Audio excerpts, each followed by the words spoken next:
horse returned.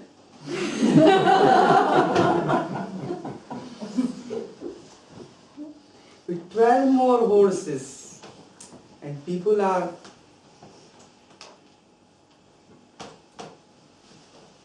casting their judgment that you are a fortunate man. And he is saying, reading only a one page of a book and you are just giving the judgment about the whole book. Is it possible that you read only a page and you can say how the book is?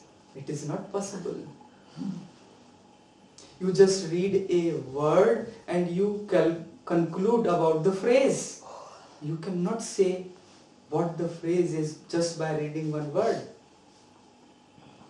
Such is life. You never know what is right, what is wrong. You never know what is lucky, what is unlucky. You will have to see just in the present what is there, what is present.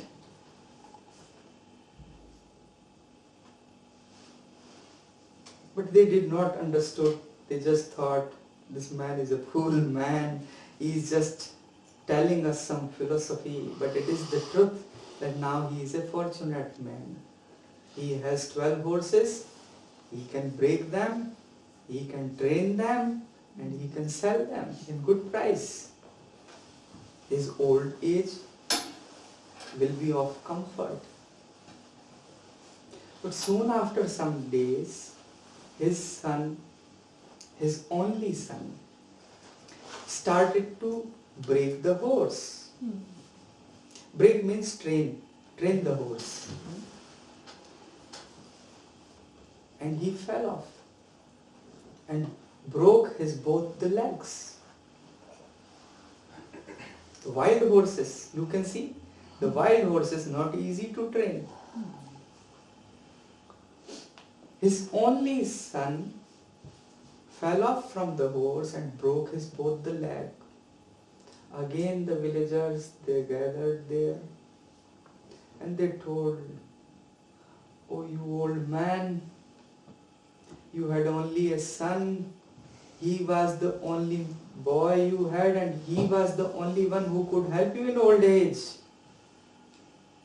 Now the only son is also kind of paralyzed. He is on a wheelchair. Your misery is unbelievable. How will you live?" This was a misfortune.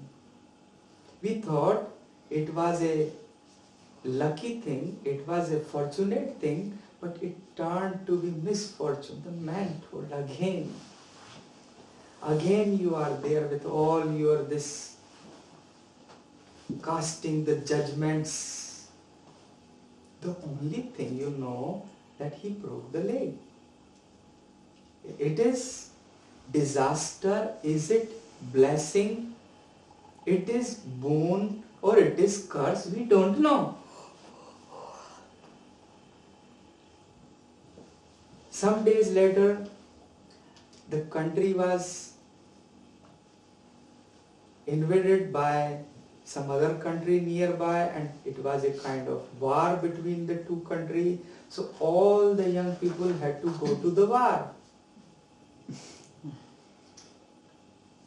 But you know, as this old woodcutter's son was crippled, he broke his both legs, they did not took him. All the villagers again gathered there, weeping, crying, yelling that our sons have been taken. Your son might have broke his leg, both the legs, but at least you will have your son. And the enemy is very strong. We know there is no chance to win and our sons would not return. At least you are fortunate, you will have the son with you.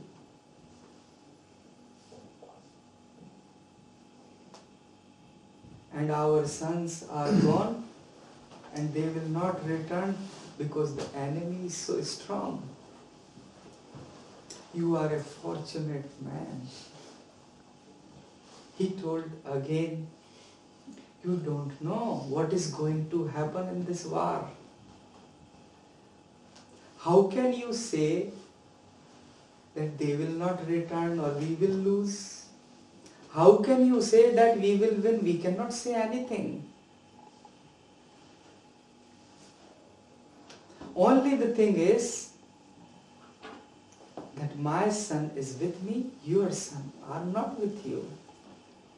But don't be so eager, don't be so obsessed by casting the judgment of the futures. Nobody knows. Only God knows. And you know, so forth and so on, life goes on. I think this parable is enough only till here. We can go on with this parable. Things which look disaster turned out to be blessing. Things which look blessing turned out to be disaster. If you see it complete, if you see it total, only then you know how life is. What are the things? What is the fact? But you need to see it complete, not the fragments. But you are seeing the fragment. You might not have the capability to see it total. If you see fragment, then see it total. Only if you see it total, that is the key to see it complete. Without any judgment. This might happen, that might happen, this happen, that happen. The being very present. You only know that. How can you say anything else? If you know something, you tell only that I know this thing, nothing else. Otherwise, life is such.